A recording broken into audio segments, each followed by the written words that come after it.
I think there are too many middle people in the industry, middlemen, I guess they're called. There's a lot of, it's very chaotic, especially when it comes to royalty payments.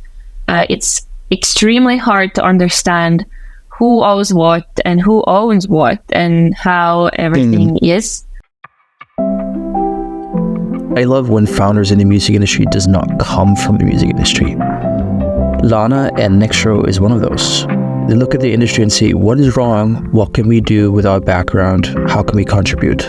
And maybe how can we use new technology as AI to solve the problem? Hey Lana, and welcome to Sound Connections. Hey Jacob, thank you so much for having me. This is great. Absolutely. So this is your first podcast, so that's interesting. I've been excited about this episode because you have an interesting profile as a founder in the music industry. We'll get a bit into that. Okay. But first, can you tell me a bit about yourself? Who are you and where are you? Who am I? Well, I am from Ukraine. I born and raised there. And then like 5-ish years ago, I moved to Norway. Did a master at NHH. And then I was kind of always interested and loved music. My dad is an audiophile. So I was kind of grew up with music. But didn't really go into it until my last year of masters. And then kind of started exploring different things in the industry. And then started Nexro. Obviously worked a bit in like startup world and here and there, but then kind of Nexro was it for me. Yeah, we'll go a bit into that journey because it's quite interesting. But Nexro is an interesting company that I've seen here and there a few things. We've met at a few conferences and I've sort of followed your journey last year and it seems to be happening a lot of traction there. But before we get into your story, which is sort of one of the core things we're talking about today, could you explain to me what is Nexro? Sure. Nexro is a startup, but what we're doing is we are predicting artist careers with data and AI. Right now, a lot of people are using AI just kind of as a buzzword, but we see that it's kind of necessary to use it to analyze data and to understand data, like to its core, basically, and explain different data points by like using other data points, if that makes sense. So we're basically we're gathering a lot of data and then we are predicting artist careers using that. Okay, that's really interesting. I was myself 5 years ago involved in a project where we sort of tried to do this with machine learning, but there's a big research grant and it's a complicated thing. So I really applaud you guys. That's cool. And you guys have existed for what, 1.5, 2 years? Yeah, 2-ish years, but we started with something completely different. So I would say that we started like actually working on Nexro about a year ago. Okay, that's interesting. And that's, quite interesting speed you guys have been working at.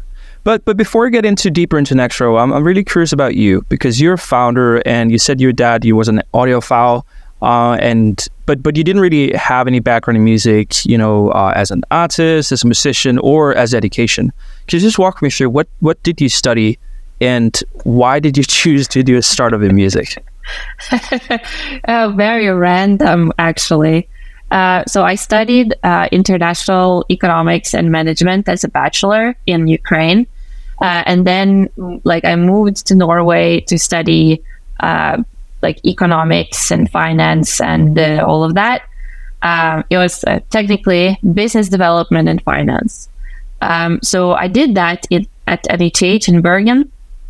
And then in the last year, you have to write a master thesis or last semester. And so we had a choice, either do like a consulting type thesis or thesis with the music industry with a company called Music DNA. You maybe know them from Bergen. Yeah. So with Doug Finnbach, the previous CEO, he unfortunately passed away, but he kind of walked us through the music industry. And obviously we decided to write with him. And so, we interviewed a lot of different people, writing that thesis. It was artists, sync people, like record labels, CMOs, lawyers, IP, and copyright lawyers, etc. So we talked to so many different people, and I kind of fell in love with the industry, I guess. Yeah. And then we thought that because we figured that there are so many different problems that the industry has, especially on the side of the artists and like on the side of the main sort of value creators, because they're the ones who are writing music, right? Yeah. So we figured technology could solve a lot of those, or some of those at least. And so that's kind of what we started with. And yeah, we're kind of trying to continue in that path. Yeah, but you sort of, as far as I understand, you didn't transition directly into a startup because you involved as a sort of innovator type person. Can you walk me through that? After my studies, yeah. So after that, I wanted to work in like the startup ecosystem. So I went ahead and worked in a company called Vis. And what we did there was it's like incubator / accelerator for many different tech startups. And what I did was like developing a program for educational program for startups to go through. It was either for very small, very early stage startups, which was like 8-week program, or a 2-year program for more mature, older, more developed startups. So I was doing that for a while, or like a year-ish. And then after that, I transitioned into a different role, which was more finance, economics based. And that was with a company called Finance Innovation.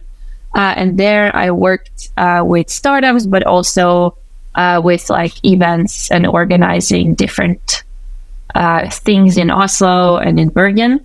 And the main thing that I worked with was the Norway FinTech Festival, which was like, it was crazy fun. It was amazing, but also a lot of work. So then now when I'm talking to people in live or events, it's like, yeah, I see your pain. I know how you feel. That makes sense. Wow. Yeah. What was it about startups that you fell in love with?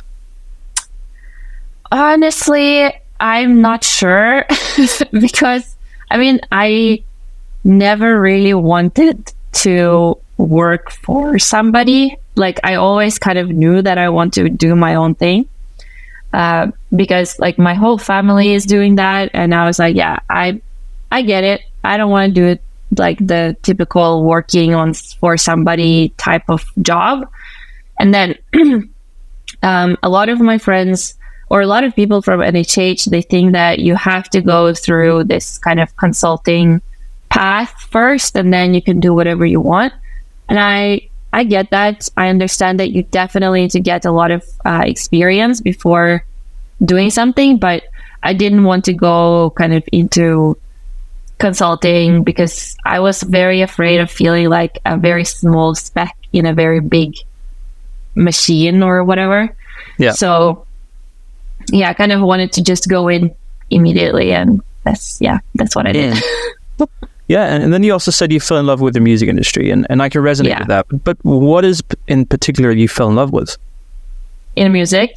Yeah. I think it's just that people are not afraid to be themselves. It's very... Because I used to be in... I have another education, which I almost never mention, which is like fashion apparel design. Yeah. Which I did in parallel with my bachelor. And I was like a lot in the fashion gang in Ukraine. And there people are very much like, oh, you have to be cool in order to fit in. But I feel like in music industry, you're cool because you're yourself. So that's what I really liked in the industry. And then also like there's so many different things that you can do. Like you don't have to be a talented artist to work in music. You can, be a label manager or an agent or like, I don't know, a booking agent or whatever. You could be so many different things, which is really cool. Yeah. Because I don't have any talent for singing or anything. But But have you, I'm curious, so you've sort of been exploring the music industry for 2 years. If you were to mention some, let's call it symptoms of sickness, like things that you think is not very great about the music industry, as an outsider, what would you mention? I think there are too many middle people in the industry, middlemen, I guess they're called. There's a lot of, it's very chaotic, especially when it comes to royalty payments. It's extremely hard to understand who owes what and who owns what and how everything is. Because we started Nexro as like this royalty exchange. And it was first of all very hard, but then also like one of the problems is that even now in like it's 2023, we're working on AI, we're working on going to, space and whatever, but we still can't understand how to use Excel or some other tools to figure out how much percentage-wise any artist or any producer or whoever was working on the song owns. And that's kind of insane to me. So that's one of the issues. And then, as I said, middlemen. There's too many people trying to take a piece of whatever is left. So do you feel like it's sort of a mission to protect the artists that you guys are on, or like what's sort of the emotional motivation behind Nexro's journey that we'll explain a bit deeper here in a few minutes? Yeah, I think, it's definitely the artists and everyone else that's trying to help the artists. So it's kind of artists and their team.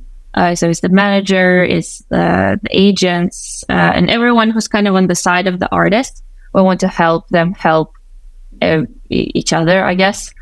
So that's our main motivation, is to see, for me, it's kind of to see the industry change for the artists, because we've seen so many changes for the listener.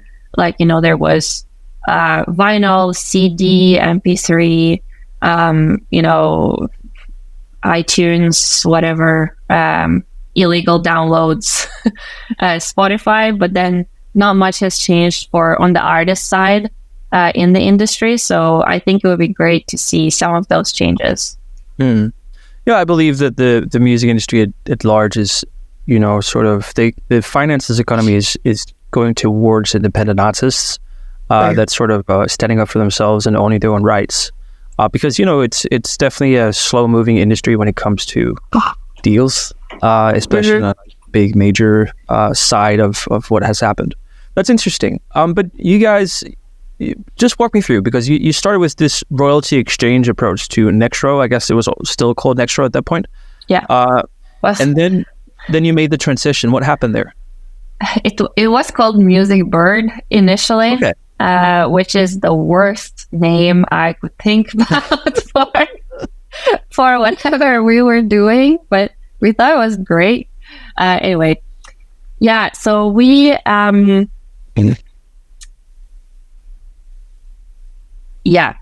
so royalties and exchange was it was the project of our thesis.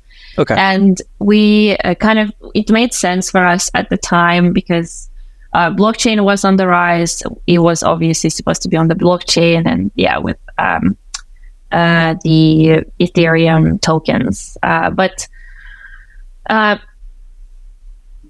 after analyzing the market, there were so many different startups that were kind of similar to what we were doing, like Royale and Sonomo and so many others. In different locations, different countries, whatever. And even though like Royale, I think, raised $65 or something like that $1 million, and they did have a lot of activity on their platform or their marketplace, but they still didn't reach kind of the mass market that they were aiming for. And there they had a lot of traction. The founder is from the music industry, and so we figured that maybe it's not that interesting and then also, whenever we were talking to people in the industry in Norway or abroad, people were like, okay, this is fine, but what else do you have? And then we had this kind of small thing in our royalty exchange, which was to predict what would be the future value of your songs, to understand how much money, what would be like the ROI of whatever people would put into the songs in terms of investment. And so people were very interested in that. And we were like, okay, well, we're going to base this on a lot of different data from social media, from streaming platforms, radio, etc. And then we would kind of somehow predict the career of the artist, and then somehow predict the future value of either songs or albums or the whole artist. And then people were super interested in that. And then after a while, all of our meetings were kind of 95% were talking about that small thing that we didn't really think about that much. So then we, after some time, we're like, okay, what are we actually doing? Maybe we need to kind of pivot and change everything and focus on that people are like worried about or want to see, than the rest of our huge platform or marketplace that we were doing before. That's really interesting. So you sort of decided after a lot of meetings that we'll close down the royalty exchange bit and focus on this thing that people are reacting to. Is that sort of how it turned? And before we get into that, who are we? So who are you working with in that? Yeah. So it's first it was me and Eric, my co-founder. And then after that, we found our CTO, which, he changed jobs after some time. But then now we have Oliver, who's our CTO. And well, we are like 7 people now, or 6. So yeah, we're getting a bit bigger and bigger. So yeah, we is not just me. No. We're just cool. Yeah, that's great. Amazing when that happens. Yeah, but you guys figured out, okay, royalty exchange is probably not the way to go. This is the interesting thing. How was that pivot? Was it painful? Like, how did that conversation go down? No, it was, we were in our office, and we're like, okay, maybe this is not what we want to do. Maybe we need to do this instead. And we kind of agreed with each other, honestly.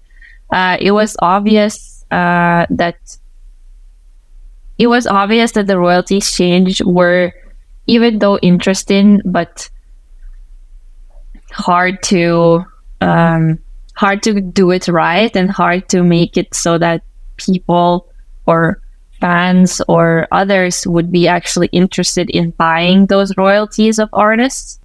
So it's hard to kind of push it into the market. And then, yeah, we kind of saw what people wanted, and it was a small part of our platform already. So it wasn't like a complete 180. It was just like more focusing on something. Yeah, that makes sense. And then we kind of blew it up, of course, because you focus and then yeah.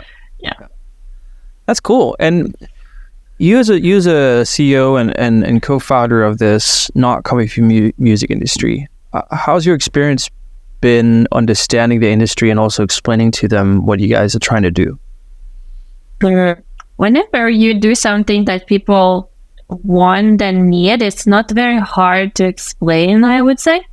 Of course, at the beginning, it was very hard to kind of get to talk to them or get kind of somewhere with a meeting.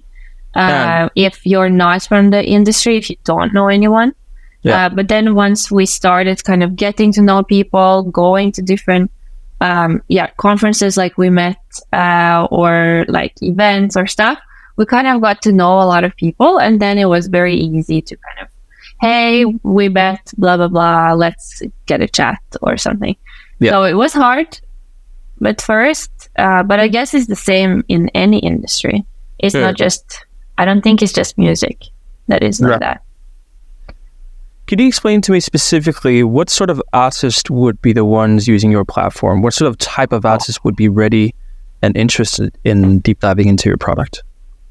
There are two types of artists that we kind of see. Is the ones that really, they feel music, they want to focus on music, they want to write 24/7 and just be focused on their music. And then there's others who do that, but then they also are interested in kind of the business side of things. They want to understand how things work in the industry. They want to understand the industry way better than they do. And so those are the ones who we are primarily focused on. Yeah. So they are kind of, they understand how data works. They understand that it's important and things like that. But then for the other artists, like we're primarily focused on, independent labels. So when it comes to the other artists, they would most likely have a team or at least one person who helps them grow and move their career along. And that would be their manager or a label. So that's who we're working with on those artists' side. Yeah. And the predictive element of your product, does that suggest like any moves they need to make, or what sort of, they get some data, they get some insights, you do some analytics for them. What sort of the call to actions that you guys present? Yeah, so right now we are working on a recommendation module where it would kind of say, okay, based on data, you need to focus on Instagram and maybe put like this and this, let's say, consider doing this post on Instagram. Or if we see that Instagram is not important to you, then consider this agenda for your tour, or these cities for your tour. And so things like that is going to be quite high level at first, but then of course, like as we get into it, it's going to get deeper and deeper. But unfortunately, we can't do everything at the same time. No, that's the point of a startup. And I think that's really interesting mission.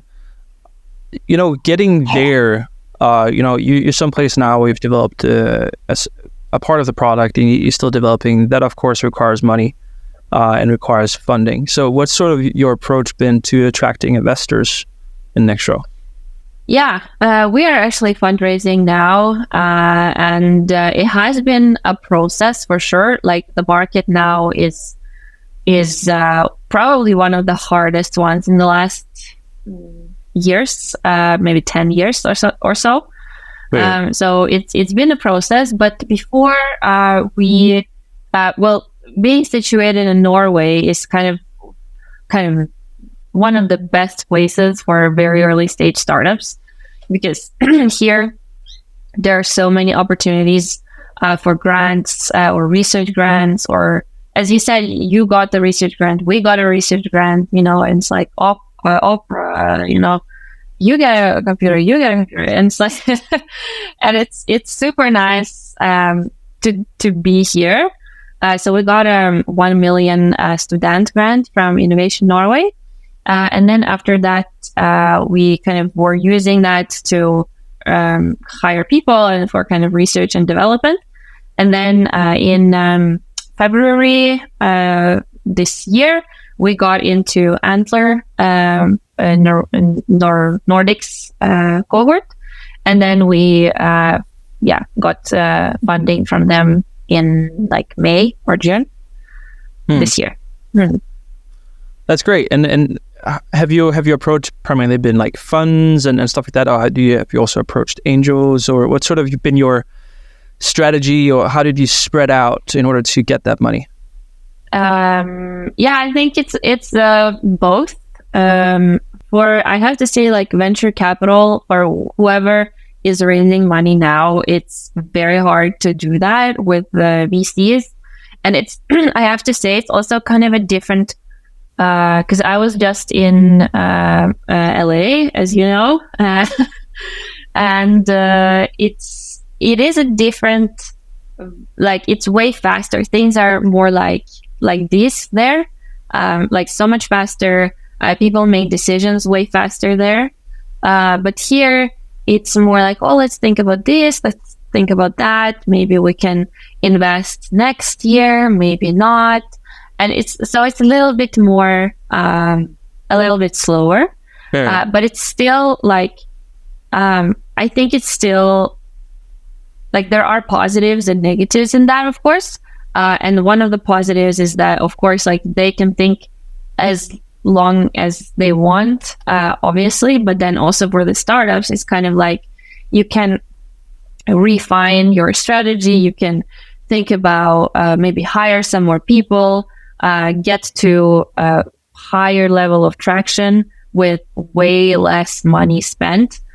Because like in the US, the amounts that they're raising for, just a pitch deck is honestly kind of insane.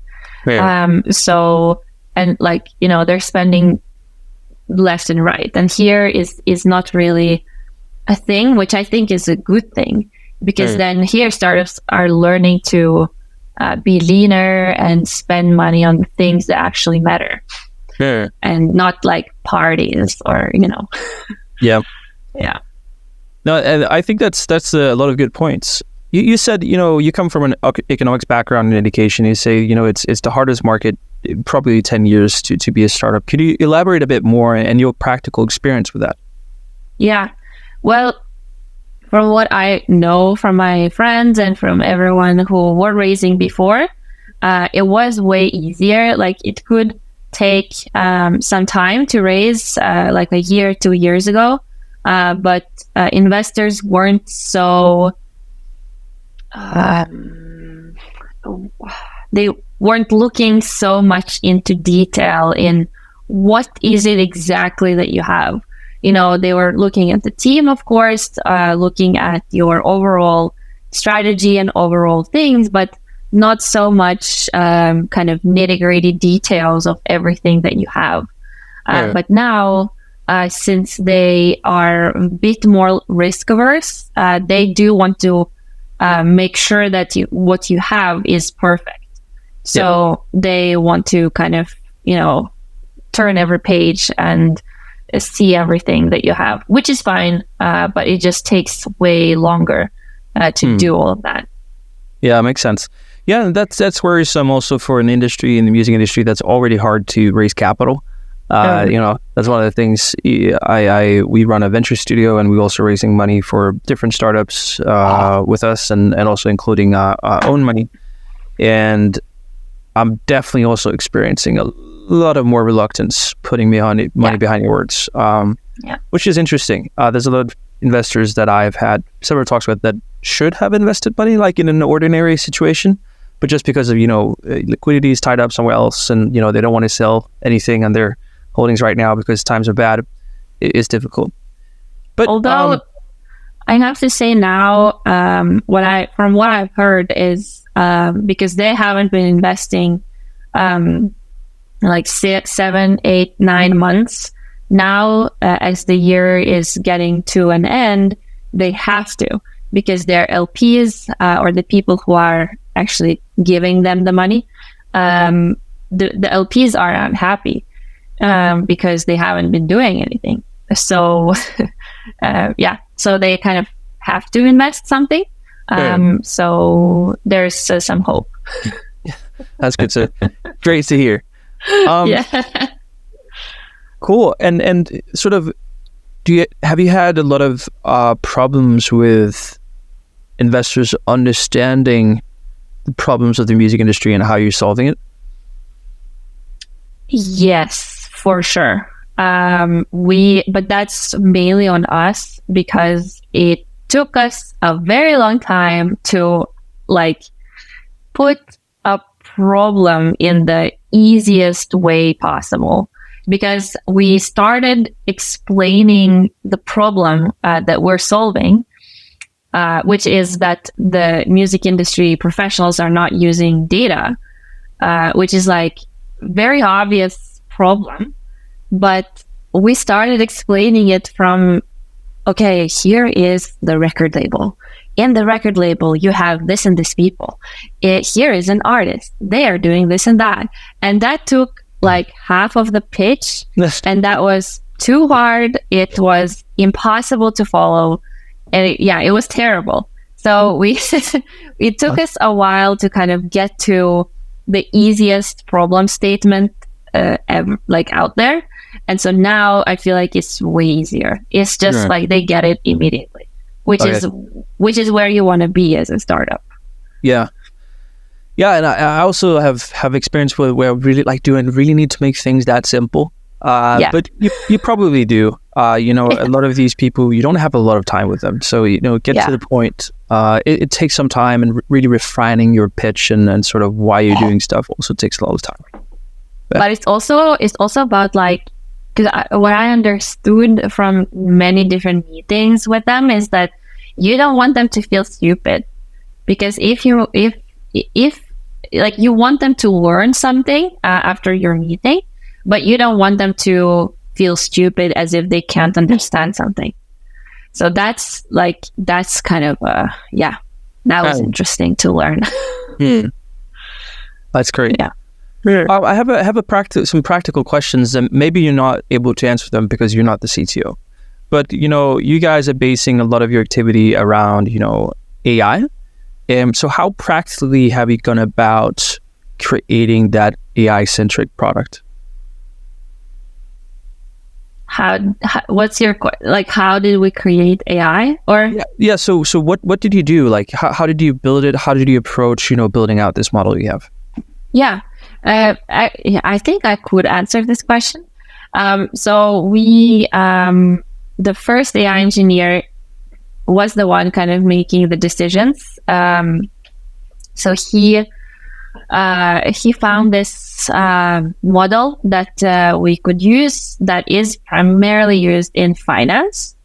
So it's the great thing about it is that we can use a lot of factors and put them into the model, and a lot of different time series data, put them into the model, and then therefore it sort of obviously like does something, and then it shows the result of either the prediction of one factor or many different factors, or the graph of everything together, like as a career graph, so to say, for the artists.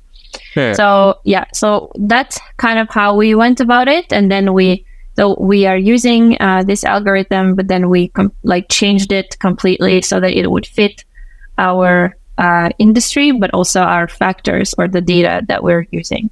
So it's great. Yeah. Well, I'm just interested in how people go about it, because there's a lot of hype going on with AI right now. But what I really like about what you guys are doing is it's a very practical impact.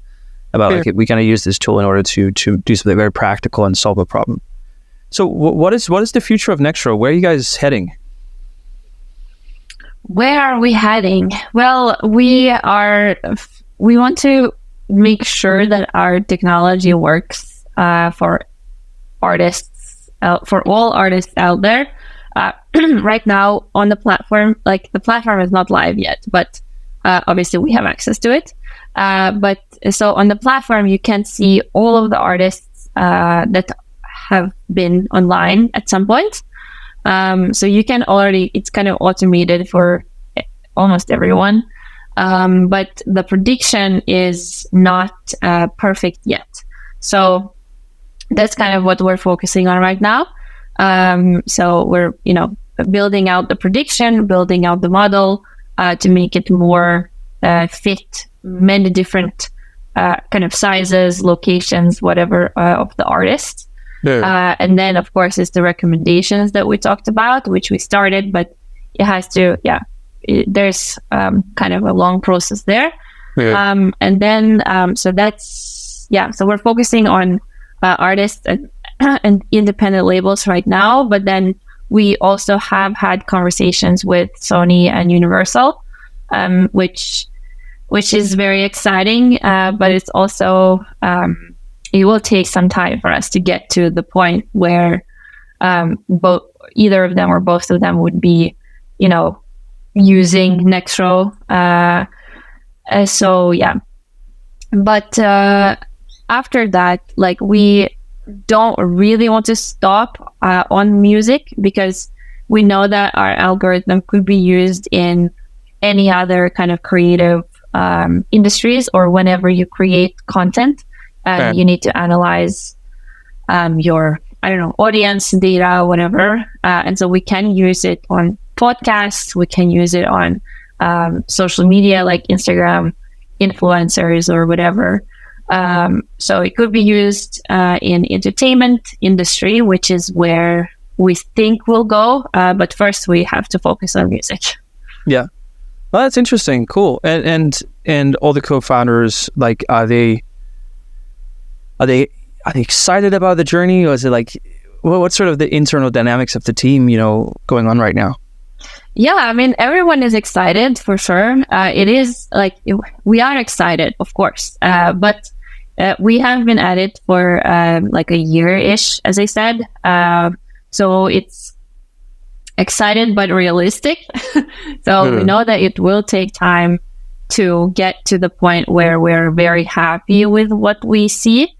It will take time. It will take a lot of effort. So, and I think everyone understands it. Yeah. And people are ready. Yeah. That's great. Well, it's been nice to have like a short chat about Nexro and sort of your journey, and it's really inspiring always when I see people from outside the industry trying to tackle some of the problems. Obviously, I'm becoming an industry rat now. I've been in 12 years, but I also do recognize that a lot of the perspectives we need in order to do a transformational effect in certain areas is people from the outside thinking differently. That's sort of how I approached it with my colleagues here at Capella Entertainment. So, well, thank you for your time. I really wish you luck in the next parts of your journey. I hope that, all the work you're doing with developing the product really is successful. And let's definitely talk about it, see if I can help out somewhere and give you some connections also in the recorded music industry to land some pilot customers. I would definitely love to. That sounds fantastic. That would be great. Thank you very much. Yeah, and thank you so much for having me. Absolutely. I hope it was helpful and interesting for people. And if any one of the listeners wants to reach out, I'm available on LinkedIn or email. Amazing. Thank you, Lana. Thank you for your time. And thank you for being on Sound Connections. Thank you. Have a great day.